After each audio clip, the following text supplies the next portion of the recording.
बोल गुरु नानक देव की जय। साईं लैणा राम साहिब की जय। साईं लाला राज साहिब की जय।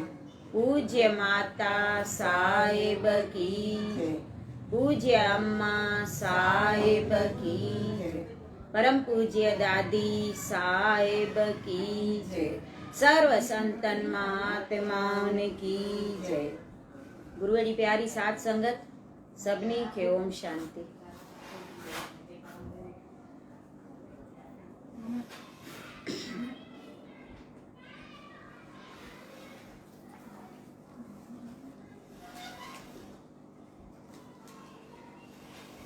पहिरियों कोष जो आहे जंहिंखे अन्नमयी कोष चइजे थो, जो ई शरीर ई आहे ऐं खेसि अस्थूल चयो वञे थो, जंहिंखे असीं जाॻण महिल ॾिसी सघूं था, सो आत्मा खां रहित आहे।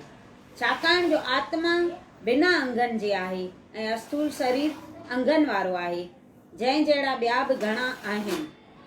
ॿियो प्राणमयी कोष चइजे थो, जो अन्नमयी कोष जी हिकु और आहे। टियों वरी मनमयी कोष आहे, पर इहो बि आत्मा न आहे। चौथों विज्ञानमयी कोष थिए थो, पर उहो बि आत्मा न आहे। इन तरह कोष थियो टियों ऐं चौथों जे अस्थूल शरीर खां छुटल आहिनि। तिन खे सूक्ष्म शरीर चवण में अचे थो ऐं सुपने में ॾिसण में अचनि था। जेतोणीकि उन्हनि में बि आत्मा जो दौरो रहे थो, पर तंहिं हूंदे बि तूं उन्हनि खे पंहिंजो स्वरूप न सम्झ, पर बिल्कुलु न्यारो यानी परे सम्झ। इन्हनि मथियनि चइनी कोशनि खां परे पंजों कोष आनंदमयी कोष आहे, जंहिं कोष खे सुखपत अवस्था में वर्णन कनि था, पर उन कोष खे बि तूं पंहिंजो स्वरूप न ॼाणज। उन्हनि सभिनी कोषनि खे छॾे करे तूं निरंकार खे पंहिंजो स्वरूप ॼाण, जो ॼमण मरण ते रहित आहे। अहिड़ा महासुंदर ज्ञान जा वचन चई सतगुरनि भाई लहिणे जे मुंहं में निहारियो। महाराजनि जे निहारण साण भाई लहिणो हिकु महा आनंद जे मौज में अची वियो। अहिड़ी त खेसि रोशनी ॾिसण में आई, ॼण त को 1000 सूरज उभरी पिया हुआ। संदसि अज्ञान नास थी वियो। महाराजनि खेसि आत्म स्वरूप जो दीदार ॾेखारियो, तां जो हू उते प्रेम में मगन थी आनंद सागर में समाइजी वियो। गुरुजन जे चरणनि ते किरी पियो, चवण लॻो त हे दीनानाथ, महामोह जे नास करण वारा तो हज़ारे पापी जीव तारिया आहिनि। तूं परलय करण वारो ऐं सभु कंहिंखे सुख बख़्शींदड़ आहीं।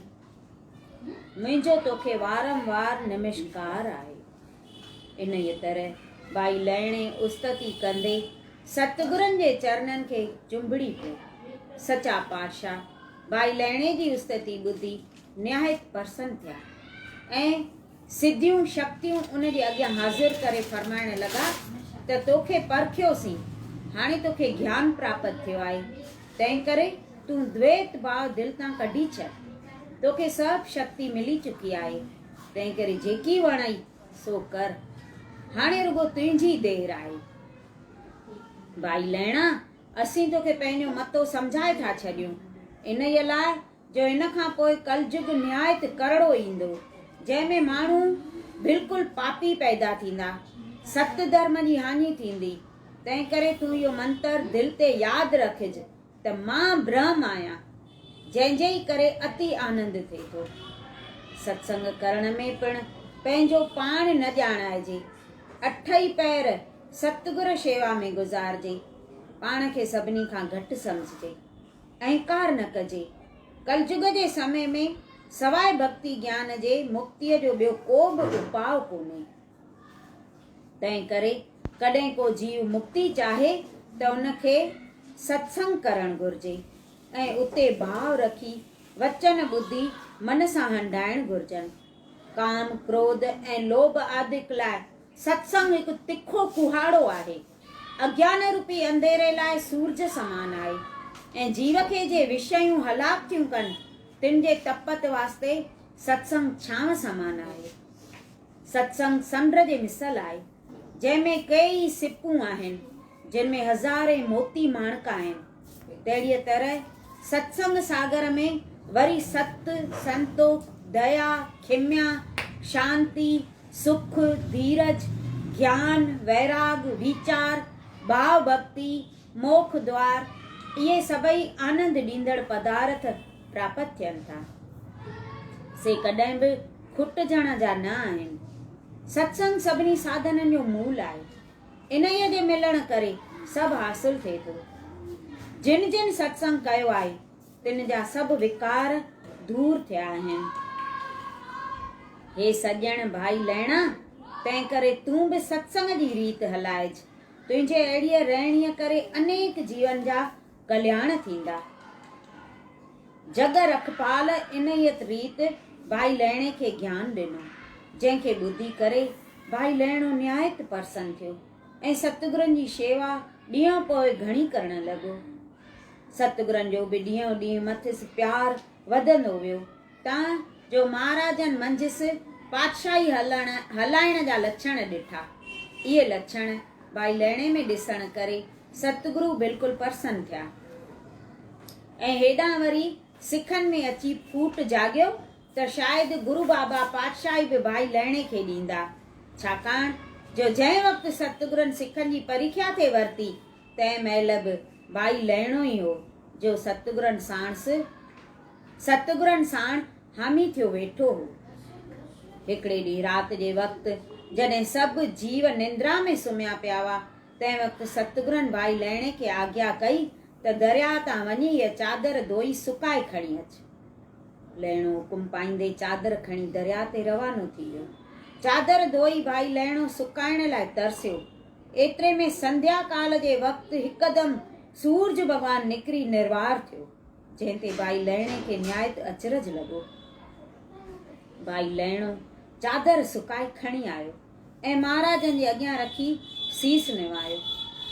महाराज महाप्रसन्न थी चवण लॻा त भाई लहणा, तोखे परखियोसीं, तो जहिड़ो जगत में विरलो हूंदो, पर भाई लहणा ॿुधाए त जंहिं वक़्तु तूं चादर खणी धुअण वें तंहिं वक़्तु केतिरी राति हुई। भाई लहणे चयो त सचा पातशाह, तव्हांजी गत तव्हीं ॼाणो। महाराजनि चयो त भाई लहणा, इहो सच आहे त जा वस्तु जंहिंजे बाग़ में आहे सो ई थो पाए। बिन बाग़े कुझु नथो पातो वञे, पोइ छो न खणी लखें जतन कजनि। हिकिड़े ॾींहुं बाबे ॿुढे खे ख़्यालु थियो त आऊं बि महाराजनि जी बिल्कुलु सुंदर शेवा कंदो आहियां, पोइ छाकाणि महाराजनि जो भाई लहणे ते वधीक प्यार आहे। महाराज अंतर्यामी हिन जे हिरदे जी वार्ता परुड़े संदसि संशय मिटाइण लाइ हिकिड़ी आधी राति जो खेसि सॾे चवण लॻा त भाई ॿुढा, बाक़ी राति केतिरी आहे ऐं ॿाहिरि निकिरी ॾिसी आ। जेकॾहिं असांजे स्नान जी महिल थी हुजे त ॿुधाए।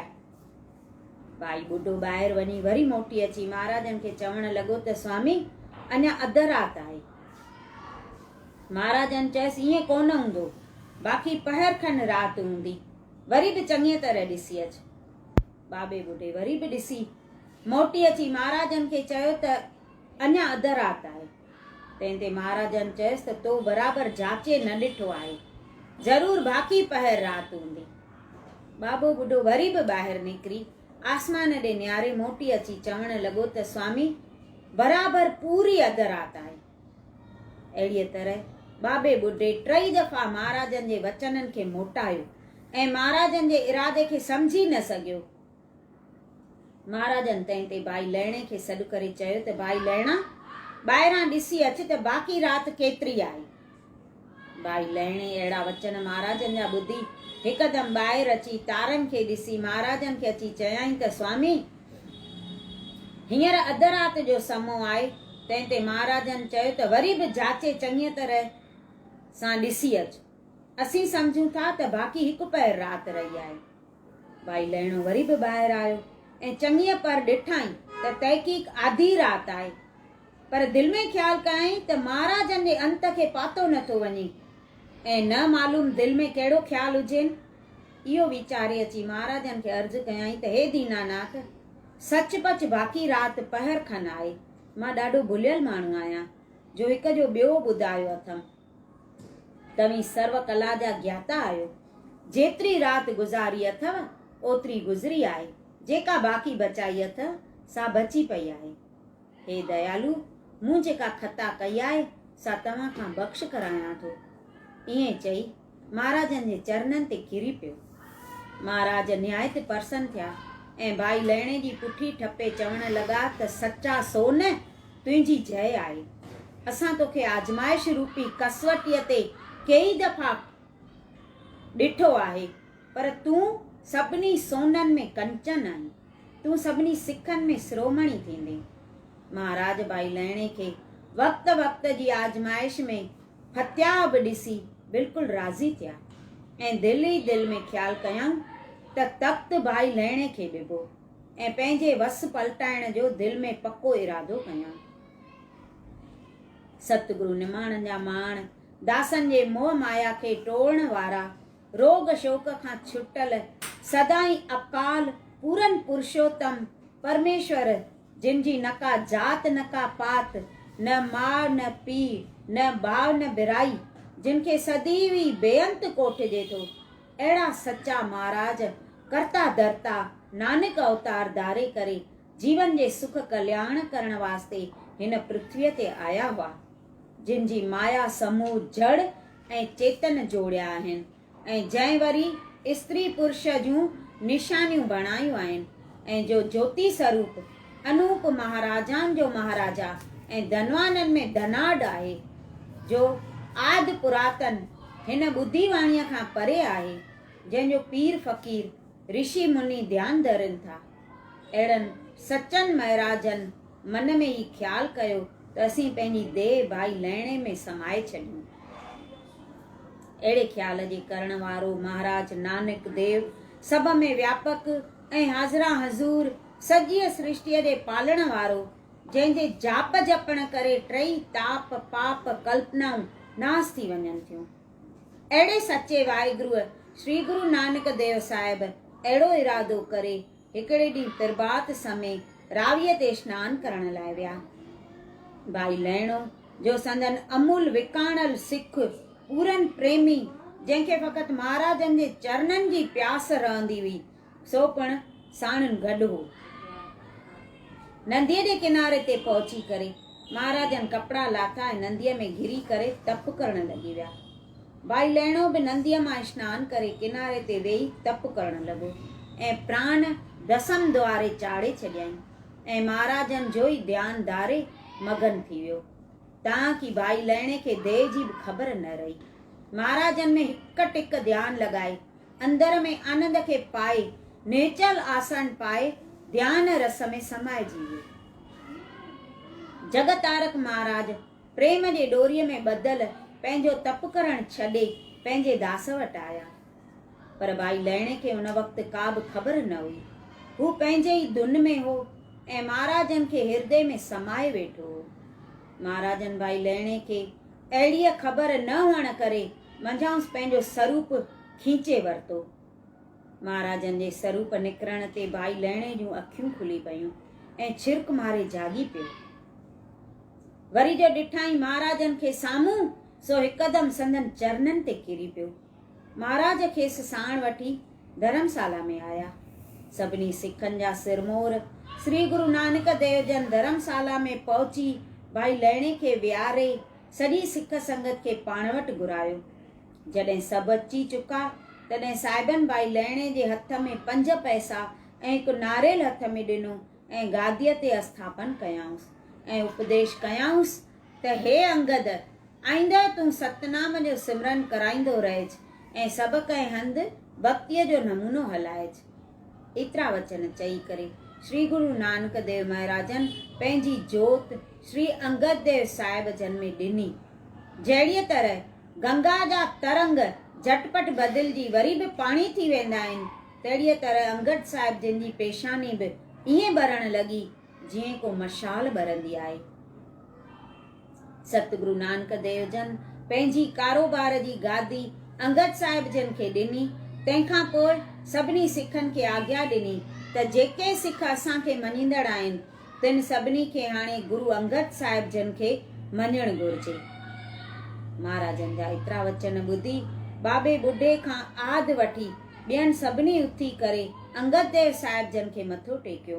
तंहिंखां पोइ श्री नानक देव जन अंगद देव साहिब जन खे चयो त असांजी वाणी जा दार दार थी वई आहे, तंहिंखे तव्हीं सुधारे लिखो, जंहिं करे सभिनी लोकनि जो भलो थींदो ऐं असां खां पोइ जेके ॼमंदा तिन सभिनी जो नेतारो इन्हीअ मां थींदो।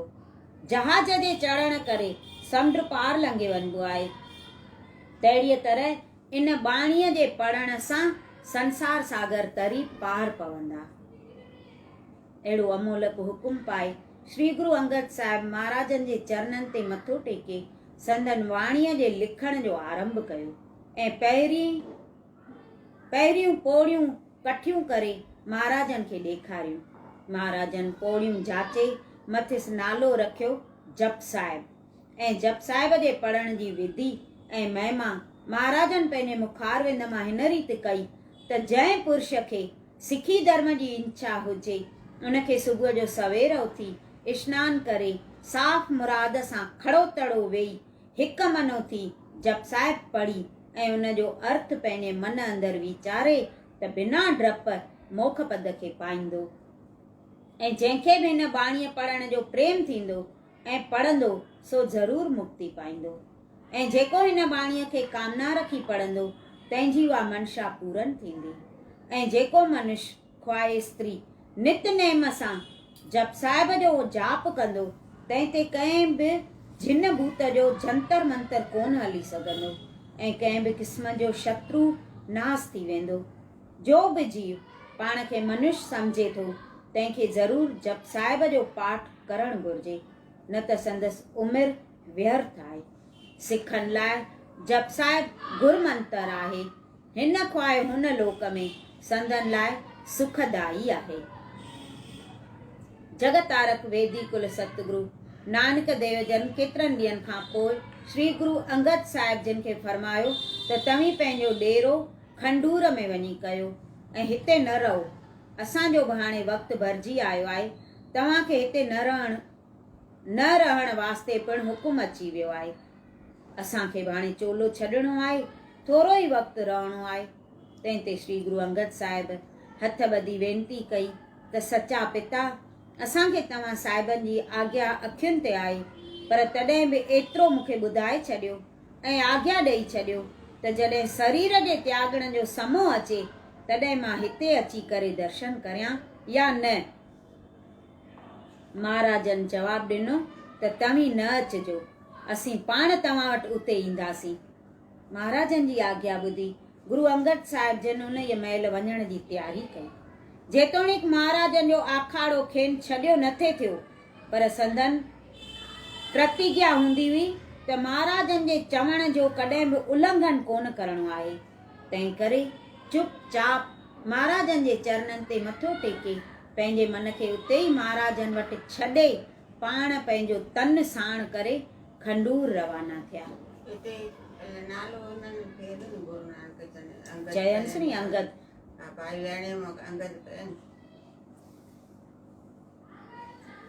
सिखनि जो सुखानी सतगुरु अंगद देव साहिब नानक देव जन खां जुदा थी अची करे पंहिंजे घर पहुतो। महाराजनि जे पहुचण ते सभई लोक खेनि गॾिजण वास्ते अची कठा थिया ऐं महाराजनि खां कुशल कल्याण पुछी खेनि चरण वंदना कयां ऐं वारंवार ख़ुशि थिया। महाराजनि बि संदन खूब आदर सत्कार कयो। महाराजनि पंहिंजी सभु कला ॻुझी रखी छॾी, कंहिंखे बि पंहिंजो भेद न ॿुधायऊं, पंहिंजो प्रताप सूरज जियां बादलनि में छपियल रखियाऊं। महाराज अंगद साहिब जन निहायत गंभीर ऐं धीरजवान हुआ। जेतोणीकि महाराजनि खे उत्पत्ति पालण ऐं सिंगार करण अथवा सागर सुकाइण ऐं सारे संसार जी कारोबार अथवा आकाश समेत बंदि करण जी शक्ति हिकु मुठीअ अंदरि हुई, तंहिं हूंदे बि महाराज पंहिंजे घर अंदरि रवाजी माण्हुनि वांगुरु रहंदा हुआ। प्यारा पाठको, श्री गुरु अंगद साहिब जन खे खंडूर में सिखनि साण आनंद में छॾे हाणे तव्हीं वरी करतारपुर में नानक देव जन जो दर्शन करियो ऐं संदन उपदेश जो रस वठी आनंद खे प्राप्त थियो। करतारपुर जी धर्मशाला में जिते महाराज रहंदा हुआ, इन धर्मशाला खे हिकु अधु कोह खन में बाग़ जो टुकुर बि हूंदो हो, जंहिं बाग़ में तरह तरह जा गुल ऐं ॿूटा दिलि खे आनंद ॾींदड़ पोखियल हूंदा हुआ। हिकु ॾींहुं धर्मशाला में किथे किथे जा माण्हू जिन में मुस्लमान बि हुआ अची कठा थिया ऐं सारी धर्मशाला में बिल्कुलु प्रेम छाइजी वियो। अहिड़े मौज जे समय में महाराज दीन दयाल सभिनी सिखनि जे विच में हिकु आसन ते विराजमान हुआ ऐं पंहिंजा कोमल नेण आनंद में भरियल मथे खणी बिल्कुलु मधुर ज़ुबान में हिन रीति माण्हुनि खे उपदेश करे रहिया हुआ। प्यारा भाउरो ऐं भेनरूं, हिन मानशाह देईअ जो महात्म हीरनि ज़वारनि मोतियुनि ऐं माणकनि खां बि महांगो आहे। हिकु हिकु दम तां जेकॾहिं त्रिलोकीअ जो खज़ानो ॻोरे फिटी कजे तॾहिं तुच्छ आहे। हिन संसार में धन स्त्री पुत्र आदिक पदार्थ वरी वरी मोटी हली सघंदा, पर मानुष जन्म जहिड़ो हीरो हर हर हथ कोन ईंदो आहे। उहे हूंदे सूंदे सुञा आहिनि जेके अहिड़े क़ीमती ऐं बेबाह हीरे जो क़दुरु नथा कनि, याने धम ते क़दम नथा रखनि, जेके हीअ देवताउनि वारी देह पाए गफ़लत में ईअं ई विञाए था छॾनि, से पंहिंजे पेर ते ॼाणी वाणी कुहाड़ो था हणनि। तंहिं करे हर कंहिं मानुष खे घुर्जे त पंहिंजो पाण सुञाणे ऐं पंहिंजे अंदर में जाती पाए त मां केरु आहियां ऐं मानुख देई छो पाती अथमि। तंहिं करे हर कंहिंखे घुर्जे त पंहिंजो पाण सुञाणे ऐं पंहिंजे अंदर में जाती पाए त मां केरु आहियां ऐं मानुख देई छो पाती अथमि। संसार जो कारण छा आहे, सच छा आहे ऐं कूड़ छा आहे। तंहिं करे सज्जनो, कूड़ खे त्यागे सच जी राह वठो ऐं जगत जूं कुल चीजूं मिथ्या सम्झो ऐं उन्हनि जो आधार फ़क़ति हिकु आत्मा ई सचो सम्झो। खुदी यानी आपोपण त्यागे छॾियो ऐं आत्म स्वरूप जे मिलण जी इच्छा रखो। सत्संग करियो ऐं सत्संग जे द्वारा पंहिंजो जन्म सफलो करियो। वीचार जे न हुअण करे जीव इंसान नथो चयो वञे। तंहिं करे सतपुरुष सज्जनो सतनाम जो सिमरन करियो। बालकपणो सॼो रांदियुनि रूंदियुनि ऐं खेलनि में खोइजी थो वञे। बांदर वांगिया ॿारनि जो सुभाउ चंचल थिए थो। हिन अवस्था में कुटुंबियुनि जूं छिड़बियूं सहणियूं पवनि थियूं ऐं कुते वांगुरु दर दर अपमान थिए थो। तंहिं करे बालक जी अवस्था बि चइजे खणी त कुते जियां थी गुज़रे। उन ई बालक अवस्था में रति मात्र बि सुख न आहे। ॿी वरी जुआ अवस्था आहे, जंहिंखे जवानी चइजे थो। इन ई अवस्था में वरी काम अची थो हलाक करे, नस नस में पंहिंजो वासो थो करे ऐं तरह तरह ख़ुशियूं अचो अॻियां बीहनि ऐं मन खे चलायमान कनि ऐं इच्छाउनि रूपी भंवरा अचो मथियुनि गालिब पवनि। आख़िर काम रूपी पिशाच हुनखे स्त्रीअ रूपी खूह में वञो हणनि। अहिड़ी हालत में केई दुख खे पाए नरक रूपी संसार में हलाक पिया थियनि। जिन भोगनि खे हू सुख सम्झी भोग भोगनि था, से सुख वरी संदन लाइ दुख ऐं शोक जो कारण बणिजो पवनि। जहिड़ीअ तरह कंहिं सोन जे प्याले में ज़हर पियो हुजे ऐं हुनखे ॿाहिरां सुहिणो ॾिसी अंदर बि साफ़ सम्झी को माण्हू पी छॾे त अणपुछियो मौत जो शिकार थिए थो। तहिड़ीअ तरह सुंदर स्त्रीअ खे ॾिसी उन सां प्रीत करण करे बि मनुष्य दुखी थिए थो। जोबन अवस्था में पंजई भूत बि पंहिंजे घोड़े खे छूट लगाम ॾियनि था, जंहिं करे सत संतोष वैराग वीचार शांति ऐं आत्मदन सभई मोकिलाए रवाना थियनि था, जंहिं करे वरी बि जनम मरण जे ॼार में फाथा ई रहनि था। पर जेके उन्हनि चोरनि खां पाण बचाईंदा रहनि था, से पंहिंजे आत्मधन खे मन रूपी टिजोड़ीअ में लिकाए रखनि था। इहे पुरुष धन आहिनि ऐं सदैव आनंद में रहनि था। जोबन अवस्था में काम क्रोध अथवा संदन ॿिया हमरा ऐं आशा ऐं तृष्णा बि खूब जंग जोटनि था। अहिड़नि कठनि दुश्मननि खे जीतण लाइ सत्संग खे प्यारो कजे। जीअं समुंड में कई मांगर मच्छ वाघू अथवा ॿिया केतिरनि ई क़िस्मनि जा खौफ़नाक जानवर रहनि था, पर अहिड़े समुंड खे पार लंघण लाइ जहाज कमु अचे थो। तहिड़ीअ तरह हिन महाकठन समुंड रूपी संसार मां पार लंघण लाइ सत्संग ई आहे, जंहिं सत्संग रूपी तुरहि ते चढ़ी सतनाम जो सिमरन करे पार पइजे थो। बालक अवस्था खे जोबन अवस्था जीअं हटाए कढे थी, तीअं वरी ॿुढापण अवस्था जवानीअ खे निचोड़े थी कढे। ॿुढापण अचण सां मुंहं में गुंज पइजो वञनि ऐं सारो बदन ॾकणीअ में अचियो वञे, अखियुनि जी जोति घटिजो वञे, कन ॿोड़ा थियो पवनि, कंध में ॾकणी ज़्यादा थियो पवे ऐं अहिड़ी अवस्था में वरी तृष्णा बि बिल्कुलु ज़्यादा थिए थी।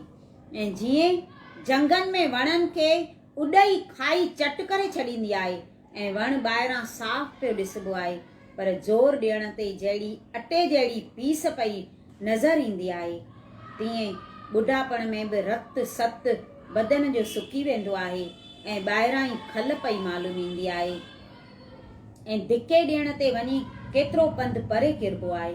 अथवा फिटल वण ते जीअं को बि पखी न वेहंदो आहे, रुगो विष्टा जा खाइक चिबड़ा ई वेहंदा आहिनि, तीअं ॿुढे माण्हूअ खे बि जोबन अवस्था वारो वेझो वेहण न ॾींदो आहे ऐं उन जे चाल चलत खे ई पसंदि कंदो। बिरध अवस्था में ॿिया सभु उजवा पंहिंजो बल छॾे ॾियनि था, बाक़ी चिड़ पाण पंहिंजो ज़ोर वधाए थी रखे। देह जे निर्बल हुअण करे मनुष्य जे भातियुनि खे बुछां अचे थी। स्त्री पुट वग़ैरह ॿिया सभु धू खटा करे फिटो कनि था, तंहिंखां सवाइ खंघि पिणु ज़ोर थिए थी ऐं गदारीअ जियां छातीअ में दौर थी करे ऐं सभु कंहिंजी ठठोली पिणु थिए थी। इन्हीअ करे ॿुढापण खे सभिनी रोगनि जी पाड़ चइजे थो ऐं सभिनी दुखनि जो समुंड ॿुढापण आहे, जंहिंमें वार बि अछा ॿुढापण वेझो ॾिसी ॿुढापण जा दूत बि अची करे अॻे ई शरीर में पंहिंजो कब्जो कनि था या काल जो हुकुम खणी अची ममत ॾिसण में लॻी वञनि था। इच्छा वारीअ ॿुढापण जे निशानीअ में माण्हूअ जा दुश्मन थियनि था। तंहिंखां पोइ काल बि बहानो ॻोल्हे अचो माण्हूअ खे घुटे ऐं निहोड़े साह कढे, जंहिं करे जीव अति दुख खे पाए थो ऐं पंहिंजो वस वसीलो न ॾिसी माठ में दुख सहे थो ऐं न वरी काल मां छुटण ई थिएसि थो, छाकाणि जो काल वॾा वॾा जोधा खपाए छॾिया आहिनि। ॿुढापण आई त ॼण मौत जो सांभाउ थियो। जीअं न ते पाणी न बीह सघंदो आहे, तीअं ॿुढापो बि टिका मुश्किल थो करे। जंहिं वक़्तु झूठो आयो तंहिं वक़्तु ॼण आयो। हासिल मतिलबु हीअ आहे त बालकपणो, जुआनी ऐं ॿुढापण इन्हनि टिनी अवस्थाउनि में जेकॾहिं सतनाम जो नालो नथो वरितो वञे त अति दुख खे पाइजे थो ऐं अहिड़ो माण्हू जो सतनाम खां परे आहे सो संसार में अजायो आयो आहे। तंहिं करे सज्जनो, सत्संग में गुज़ारे सतनाम खे यादि करियो ऐं आत्म रूप जो ज्ञान पाए मानक जन्म सफलो करियो। हर वक़्तु सत्संग में एतकाद रखो, जंहिं सत्संग मां चङी परूड़ पवे थी ऐं पंहिंजो पाण सुञाणी सघिजे थो। जॾहिं अहिड़े अमोलक सत्संग खे चङीअ पर पाए ऐं मंझि विश्वास आणे आत्म रूप खे थो पाइजे, तंहिं महिल जेॾां तेॾां संदसि दीदार पसिजे थो ऐं दोस्ती दुश्मनीअ जी का बि परवाह कान थी रहे। अहिड़ी मंज़िल वारा पुरुष हिन भयानक संसार सागर मां तरी पार पवनि था ऐं जेको माण्हू सन्मुख थिए थो से हाय हाय करे पंहिंजी उमिरि विञाइनि था ऐं मनमुख हुजे नी, जेको माण्हू मनमुख थिए थो से हाय हाय करे पंहिंजी उमिरि विञाइनि था ऐं जनम मरण जे फांसीअ में फांसी वञनि था। धनवान पुरुषनि खे बि कंहिं क़िस्म जो सुख हासिल कोन थो थिए। हू वधीक हबश सदाई रखंदा ई अचनि था ऐं वरी फुरिजी वञण जे हालत में खेनि हयाती बि विख थी पवे थी ऐं सारी ॼमार धन जे संभाल में थी वञनि, जंहिं सबबु हू सतनाम खे विसारे छॾनि था। धनवान पुरुष खे राजा ऐं चोरनि जो खौफ़ बि हर वक़्तु रहे थो ऐं घणी तकलीफ़ करे नाणो कठो कनि था। पोइ जे वरी टिजोड़ीअ में बंदि करे रखनि त मरण बैदि वरी खेनि नांग थियणो पवे थो ऐं अहिड़ीअ तरह पाण खे पाणे भिटकाइनि था। इन्हीअ करे संसार जा सभु पदार्थ असार यानी अजाया ऐं कूड़ा सम्झणु घुरिजनि ऐं फ़क़ति गोबिंद जो सिमरन सार यानी सच सम्झी अठई पैर जाप जपींदो रहिजे, जंहिं करे हित ऐं परलोक में मालिक अॻियां सचो ऐं साफ़ रहिजे। जीअं को माण्हू ॿुॾी भॼंदो आहे, तीअं संसार खां बि जेको मथे चढ़ंदो आहे तंहिंखे वरी किरण जो डपु न रहंदो आहे। तंहिं करे सभिनी प्राणी जीवन खे घुरिजे त आपापणो छॾे नाम सां नीह लाए ऐं पंहिंजे मन मां तृष्णा ऐं द्वेत कढी चङीअ पर पाण खोजिन त आत्म स्वरूप जो अकथ सुख पाइनि ऐं आनंद खे प्राप्त थियनि।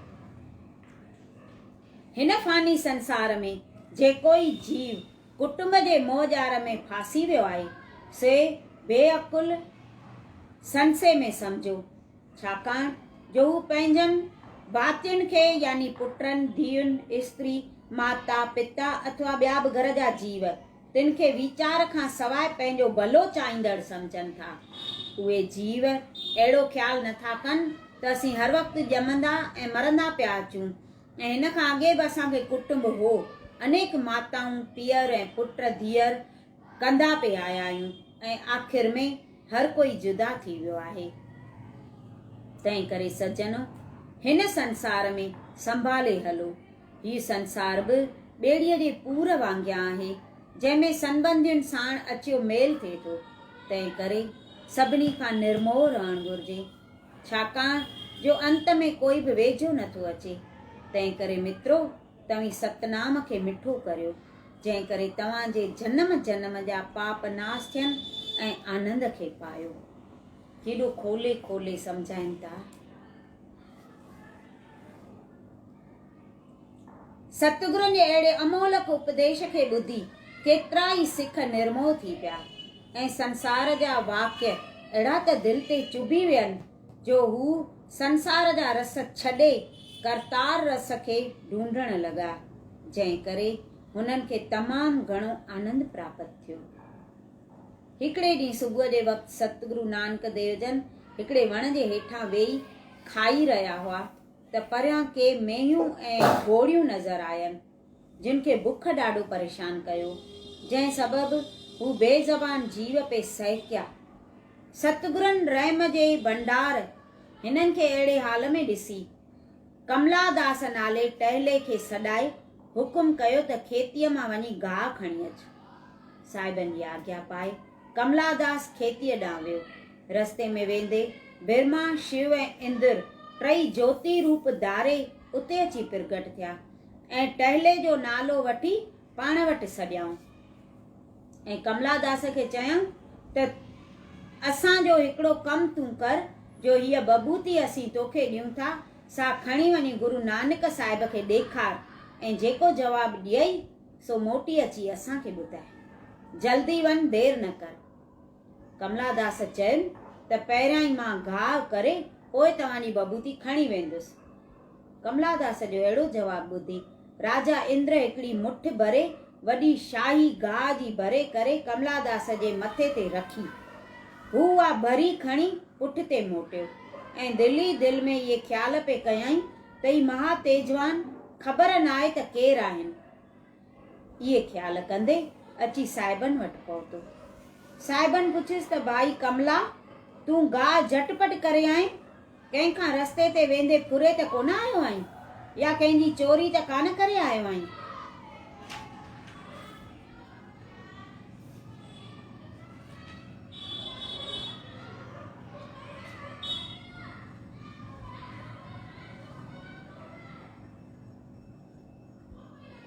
हे ॿई पन्ना सॼा ख़ाली छापियल ई कान्हे। ॻाल्हि हिते माना अधूरी थी रहे। ॿिए पने ते इहा कान्हे।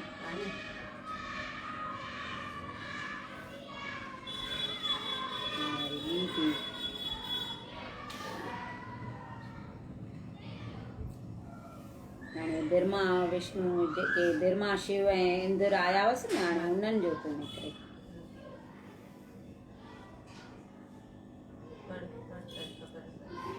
मथियां 7 लोक तुंहिंजो सिर ऐं हेठियां 7 पाताल तुंहिंजा पेर लेखिया वञनि था ऐं मृत्यु लोक तुंहिंजी छाती चवण में अचे थी ऐं वेद तुंहिंजो ॻाल्हाइण चइजे थो। अॻियों पासो तुंहिंजो धर्म चइजे थो, पुठियों पासो तुंहिंजो अधर्म चइजे थो। काल तुंहिंजा भिरू आहिनि, हवा तुंहिंजा श्वास आहिनि, जड़ अथवा चेतन तुंहिंजो रूप आहिनि। हे भॻवान, जेके ई पुरुष तोखे इन ई तरह पंहिंजो पूज सम्झनि था ऐं तुंहिंजे विराट रूप जो ध्यानु धारनि था, अर्थात तोखे सर्वव्यापी सम्झनि था, से ई पुरुष हिन महासागर संसार खां तरी पार पवनि था ऐं सभु भरम मिटाए मोक्ष पद खे पाईंदा। तूं सदाई निर्लेप रहण वारो आहीं ऐं पंहिंजे दासनि जे अज्ञान खे नाश करण वारो आहीं। हे भॻवान, तोखे वारंवार असांजी निमिष्कार आहे, निमिष्कार आहे, निमिष्कार आहे। हे उहे टई उस्तति था कनि गुरु नानक जी, या माना सम्झ अधूरी आहे। अहिड़ीअ तरह सां उस्तति करे बिरमा जन अर्ज़ु कयो त हे प्रभु, तव्हां पंहिंजे गादीअ ते श्री गुरु अंगद साहिब खे विराजमान कयो आहे ऐं हाणे जगत में सतनाम जो प्रचार बि घणो थी वियो आहे। तंहिं करे जॾहिं बि तव्हांजी इच्छा थिए तॾहिं सचखंड ॾांहुं हलिया हलो। सतगुरनि बिरमा जन जो अर्ज़ु क़बूल कयो ऐं खेनि वञण लाइ आज्ञा ॾिनऊं ऐं ख़ातिरी ॾिनऊं त असीं हाणे तयारी करे एॾां ई ईंदासीं। साहिबनि जा अहिड़ा उमेद भरिया वचन ॿुधी बिरमा, शंकर ऐं राजा इंद्र रवाना थी विया। कृपा सागर भाई सिधारण खे साण वठी 8 वेसुअनि ज़मीन टुकर ते अची बीठा ऐं भाई सिधारण ॾे नियारे चवण लॻा त असांजी चिख्या हिन टुकर ते रखिजो ऐं हिते जे लाइ को मन करेव त न मञिजो ऐं हिन ई टुकर ते ज़ोर रखिजो। इन ई तरह भाई सिधारण खे सम्झाए करे सतगुरु मोटी धर्मशाला में आया ऐं हिक वण जे हेठां वेठा। हाणे सुभाणे पढ़ूं न।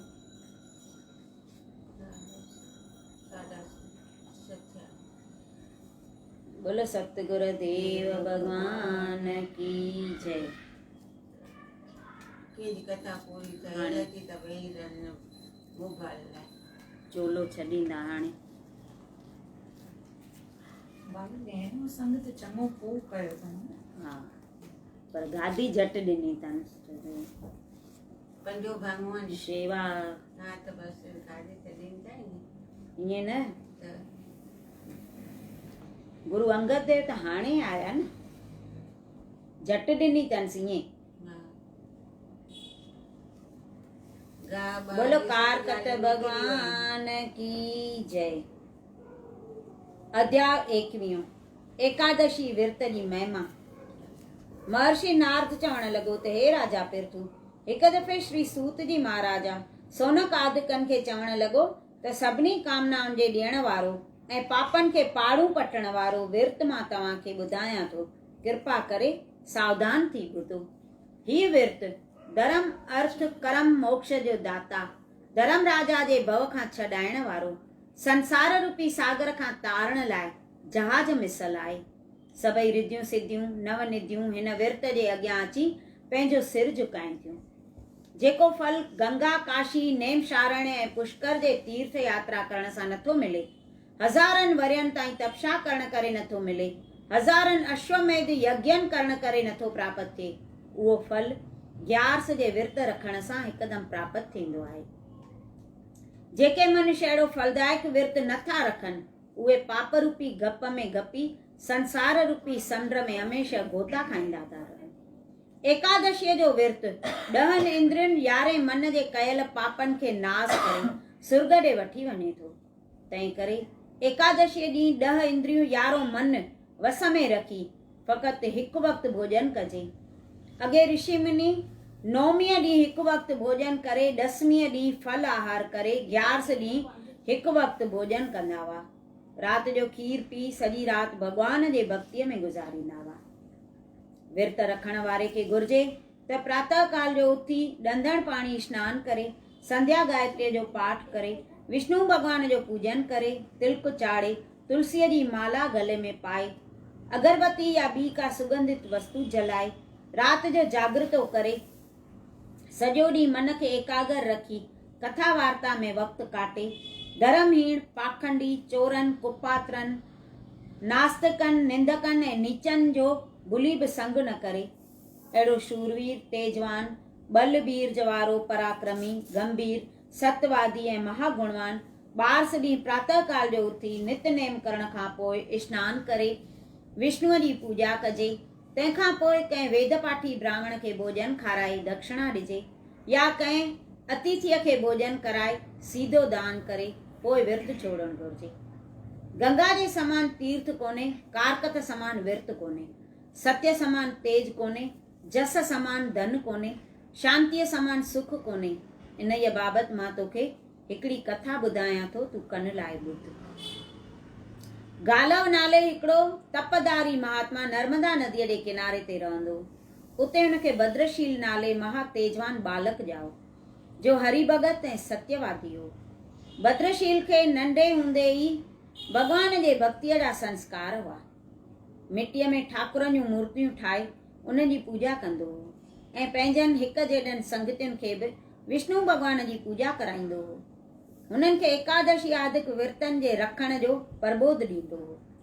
हिकु दफ़े गालव ऋषि पुट खे छातीअ सां लाहे घणो प्यार करे पुछण लॻो त हे बच्चा, तोखे नंढे हूंदे ई भगवान जे भक्तीअ में अहिड़ो सचो निश्चो कीअं जाॻियो आहे? इहो ॿुधाए मुंहिंजो संसो मिटाए। भद्रशील पिता जा अहिड़ा अमोलक वचन ॿुधी हुनखे पंहिंजे पूर्वले जन्म जी कथा इन तरह ॿुधाइण लॻो त हे पिताजी, अॻिले जन्म में मां दत्तात्रेय जो शिष्य धर्म कीर्त राजा हुउसि। कुझु वक़्तु मां धर्म दया में चङो गुज़ारियो। तंहिंखां पोइ धन जे मस्तीअ में मस्त थी महापाखंडियुनि जो संग कयो, जंहिं करे मुंहिंजो घणो पुञ नास थी वियो। चवंदा आहिनि त जहिड़ो राजा तहिड़ी प्रजा। मूंखे कुमार्ग ते हलंदो ॾिसी प्रजा बि पाप करण लॻी।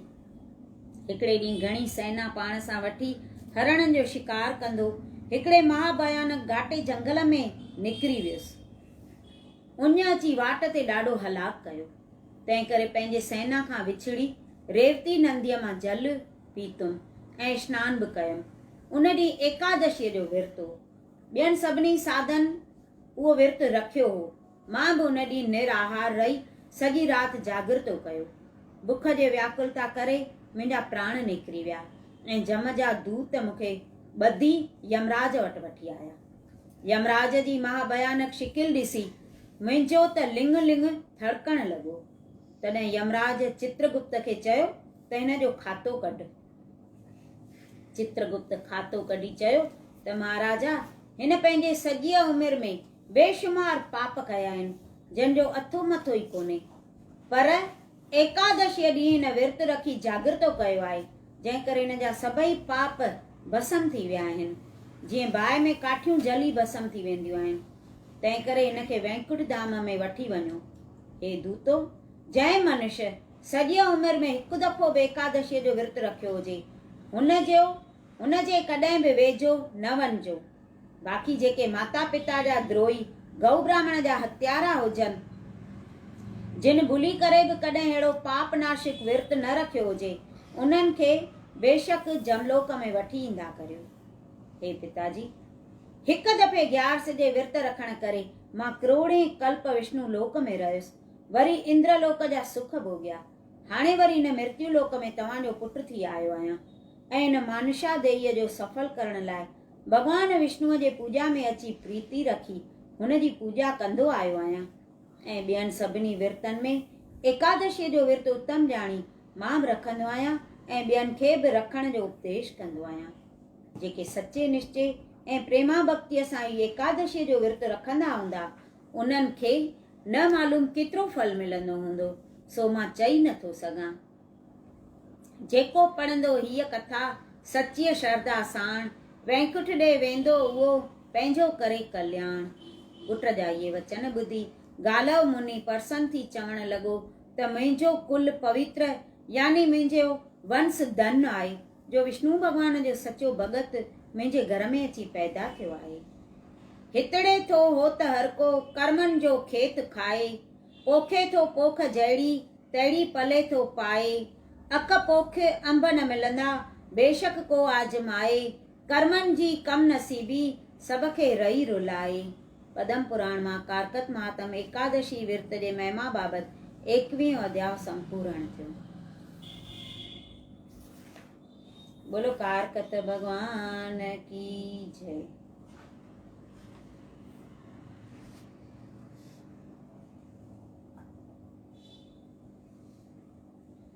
साईं लाला राज इएं चवंदा, एकादशी 11 माना 10 इंद्रियूं ऐं 11 मन वस में कयो, उहो थियो 11 जो विर्त। जे हिन में निकितो भगवान जी भक्ति सॼो ॾींहुं। ऋषि मुनि अॻे भाई ईअं रखंदा हुआ।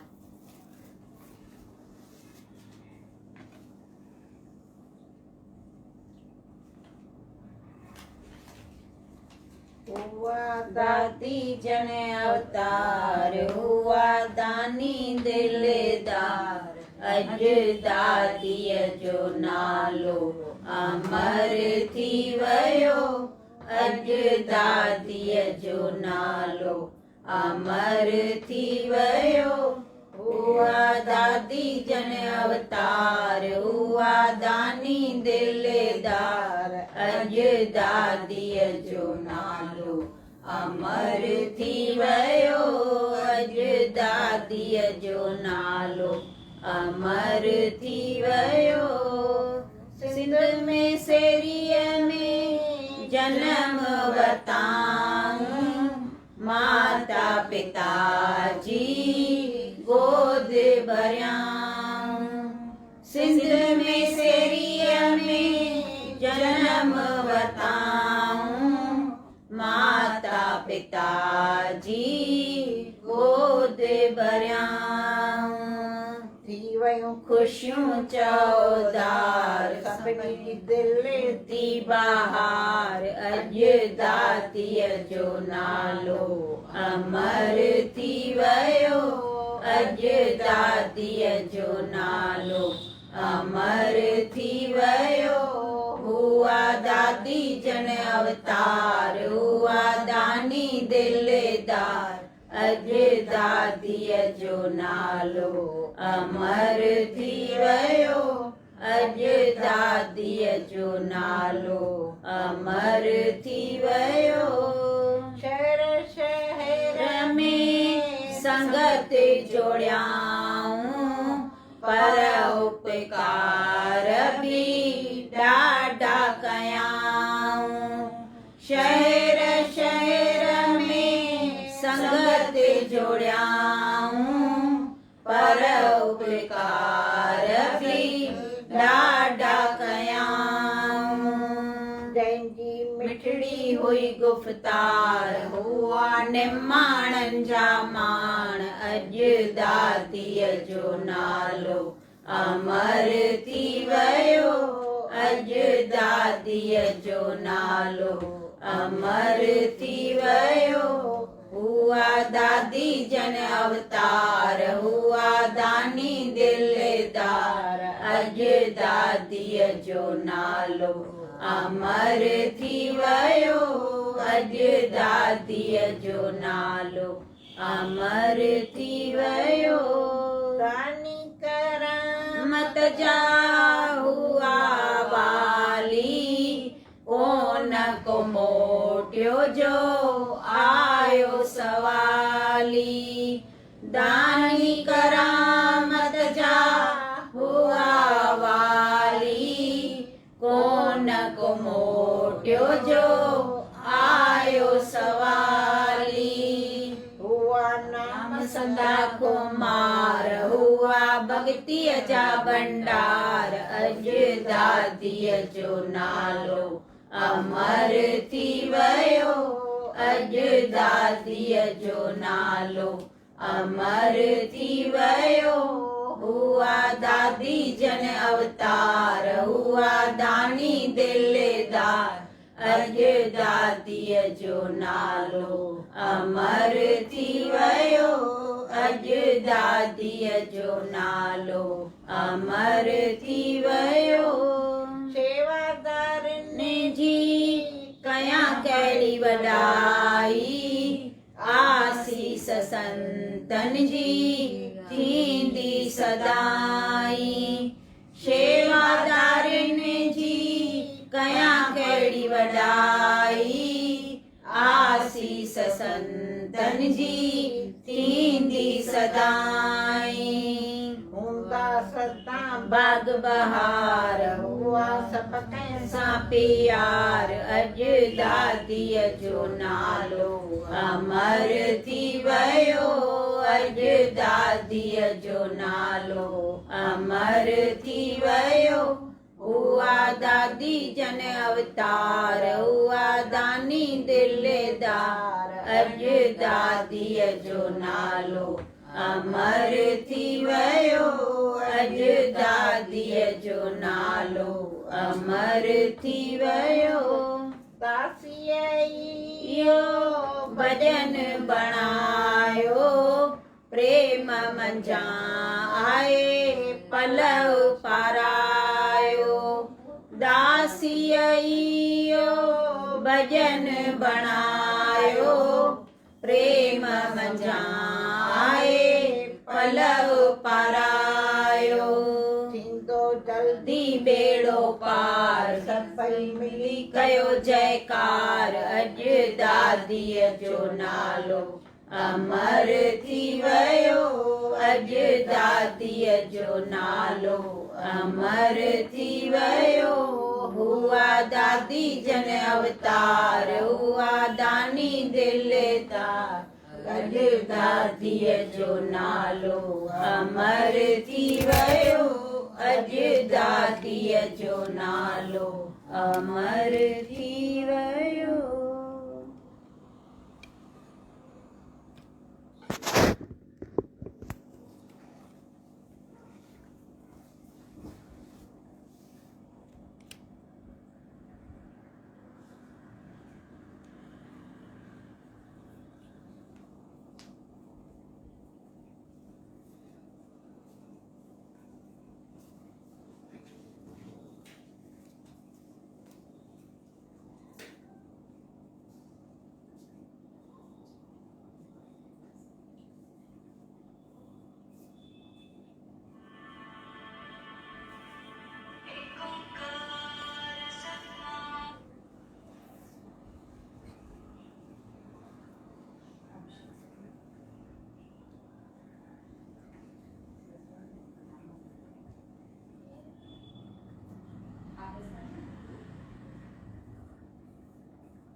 शांति।